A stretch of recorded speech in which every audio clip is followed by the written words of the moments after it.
नमस्कार। आज हम एक बहुत ही दिलचस्प आर्थिक फेरबदल पर बात करने वाले हैं। जी हाँ। सोचिए, कोई देश 34 साल तक, लगातार 34 साल दुनिया का सबसे बड़ा कर्जदाता बना रहे, हाँ, ये वाकई एक लंबा अरसा है। और फिर अचानक वो दूसरे नंबर पर आ जाए। यही हुआ है जापान के साथ। बिल्कुल। और ये जानना जरूरी है कि ऐसा क्यों हुआ, खासकर जब उनकी अपनी संपत्ति कम नहीं हुई है। हाँ, तो आज इसी पर गौर करेंगे, क्यों हुआ ये, जर्मनी कैसे ऊपर आया और इसके मायने क्या हैं। हमारे पास जो विश्लेषण है उससे हम मुख्य बातें निकालेंगे। और ये सवाल भी कि क्या जापान की संपत्ति रिकॉर्ड स्तर पर होने के बावजूद ये हुआ, मतलब क्या चल रहा है वहाँ। चलिए समझते हैं। तो पहले स्थिति साफ कर लेते हैं। जापान 34 साल से दुनिया का टॉप क्रेडिटर था। सही। इसका मतलब है कि विदेश में जापान की जो कुल संपत्ति थी वो विदेशियों की जापान में मौजूद संपत्ति से कहीं ज्यादा थी, दुनिया में सबसे ज्यादा। हाँ, जिसे हम नेट एक्सटर्नल एसेट्स कहते हैं। ये दिखाता है कि एक देश ने बाकी दुनिया में कितना इन्वेस्ट किया हुआ है, लोन, कंपनियों में हिस्सेदारी, प्रॉपर्टी वगैरह। ये देश की ग्लोबल फाइनेंशियल ताकत का एक तरह से पैमाना है। बिल्कुल। लेकिन हाल ही में जर्मनी ने जापान को पीछे छोड़ दिया। और मजे की बात यह है कि 2024 में जापान के नेट एक्सटर्नल एसेट्स कम नहीं हुए बल्कि बढ़े। रिकॉर्ड 533 ट्रिलियन येन पर थे। जी हाँ, पिछले साल से करीब 13% ज्यादा। फिर भी वो पीछे हो गए। हाँ, क्योंकि जर्मनी की संपत्ति और भी तेजी से बढ़ी। वो पहुंच गए 569 ट्रिलियन येन पर। तो जापान कमजोर नहीं हुआ, बस जर्मनी की रफ्तार ज्यादा तेज थी। अच्छा, तो जर्मनी ने ऐसा क्या किया, मतलब उनके आगे निकलने की वजह क्या रही? देखिए, मुख्य वजह रही उनका करंट अकाउंट सरप्लस। अच्छा।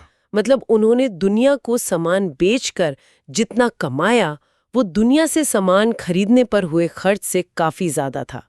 करीब $240 बिलियन का सरप्लस 2024 में। तो निर्यात बहुत ज्यादा हुआ होगा। दिलचस्प बात यह है कि निर्यात फैक्चुअली 1% गिरा, पर आयात वो 3% गिर गया। ओह, तो नेट में सरप्लस बढ़ गया। हाँ। और इस अतिरिक्त पैसे को उन्होंने बाहर, मतलब विदेशों में इन्वेस्ट किया। समझ गया। तो जर्मनी का ये एक्सपोर्ट मॉडल काम कर गया, लेकिन जापान क्यों पीछे रह गया, खासकर जब उनका अपना सरप्लस भी 1985 के बाद सबसे ज्यादा था? कई चीजें एक साथ हुई। एक बड़ा फैक्टर था करेंसी। कैसे? 2024 में यूरो जो है वो येन के मुकाबले करीब 5% मजबूत हो गया। तो जब आप जापानी संपत्ति को येन में और जर्मन संपत्ति को यूरो में मापते हैं तो यूरो की मजबूती ने जर्मनी के आंकड़ों को येन के मुकाबले बड़ा दिखाया। अच्छा, ये एक्सचेंज रेट का खेल था। हाँ, ये एक अहम हिस्सा था। लेकिन सिर्फ यही नहीं, ब्याज दरों का अंतर भी बहुत बड़ा कारण बना। ब्याज दरें मतलब अमेरिका और जापान वाली? बिल्कुल। अमेरिका में महंगाई रोकने के लिए ब्याज दरें ऊंची थीं। जापान में वो 0 के करीब थीं। तो निवेशकों के लिए डॉलर ज्यादा आकर्षक हो गया येन के मुकाबले। तो पैसा जापान से निकलकर अमेरिका गया। हाँ, या यूं कहें कि येन की मांग कम हुई, जिससे वो कमजोर हुआ। और जापान की अपनी घरेलू अर्थव्यवस्था वो भी तो धीमी चल रही थी। निश्चित रूप से। धीमी ग्रोथ, कमजोर घरेलू खर्च, इन सब ने मिलकर जापान को निवेश के लिए कम आकर्षक बनाया। और एक और गहरी बात है। वो क्या? जापान की बूढ़ी होती आबादी। बचत तो बहुत है देश में, पर उस बचत को लगाने के लिए देश के अंदर उतने उत्पादक अवसर नहीं दिखते। तो पैसा बाहर जा रहा है। हाँ, और अक्सर वो पैसा कम जोखिम वाले अमेरिकी बॉन्ड्स में जा रहा है, जिनसे रिटर्न भी कम मिलता है। एक और फर्क बताया गया है निवेश के तरीके में। जी हाँ, जापानी कंपनियां अब डायरेक्ट इन्वेस्टमेंट पर ज्यादा जोर दे रही हैं। मतलब सीधे विदेशी कंपनियां खरीदना या वहां फैक्ट्री लगाना। अच्छा। ये लॉन्ग टर्म निवेश है, लेकिन इन्हें फटाफट बेचा नहीं जा सकता। वहीं जर्मन निवेशकों के पास ज्यादा लिक्विड संपत्ति है, स्टॉक, बॉन्ड वगैरह, जिन्हें आसानी से खरीदा बेचा जा सके। तो इससे जरूरत पड़ने पर उन्हें ज्यादा लचीलापन मिलता है।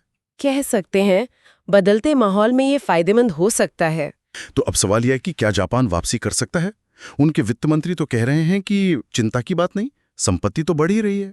हाँ, उनका कहना अपनी जगह सही है कि संपत्ति का बढ़ना अच्छी बात है, पर टॉप पर वापसी शायद उतनी आसान ना हो।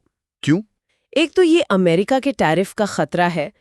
अगर अमेरिकी दबाव में जापानी कंपनियों को उत्पादन अमेरिका ले जाना पड़ा तो इससे जापान की देनदारियां बढ़ सकती हैं। और जर्मनी का क्या?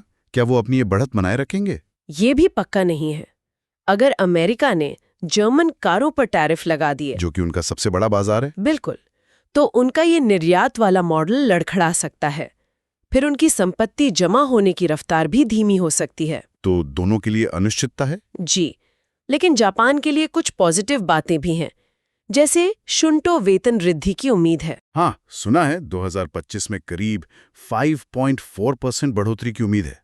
अगर ऐसा होता है तो घरेलू खर्च बढ़ सकता है और सरकार की वो नीसा स्कीम भी है जो आम लोगों को विदेशी स्टॉक में निवेश के लिए प्रोत्साहित कर रही है। हाँ, उससे भी नेट एक्सटर्नल एसेट्स को सपोर्ट मिल सकता है। लेकिन बैंक ऑफ जापान वो ब्याज दरें बढ़ाने में अभी भी थोड़ा हिचक रहा है ना। हाँ, वो वैश्विक अनिश्चितताओं, खासकर इन टैरिफ युद्धों की आशंका को देखते हुए काफी सावधानी बरत रहे हैं। तो येन शायद कमजोर ही रहेगा। संभावना तो यही लगती है।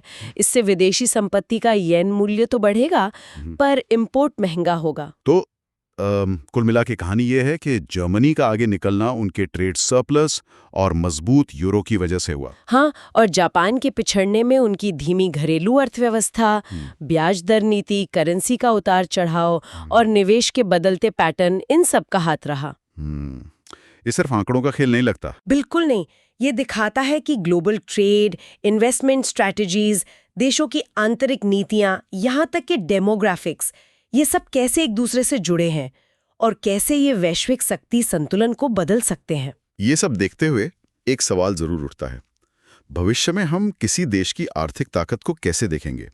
क्या सिर्फ ये देखेंगे कि उसकी विदेशी संपत्ति कितनी ज्यादा है, या फिर उस संपत्ति की क्वालिटी क्या है, वो कितनी लिक्विड है, मतलब जरूरत पड़ने पर उसे कितनी आसानी से इस्तेमाल किया जा सकता है और उससे असल में रिटर्न कितना आ रहा है? हाँ, शायद ये पहलू ज्यादा अहम हो जाएं। सोचने वाली बात है।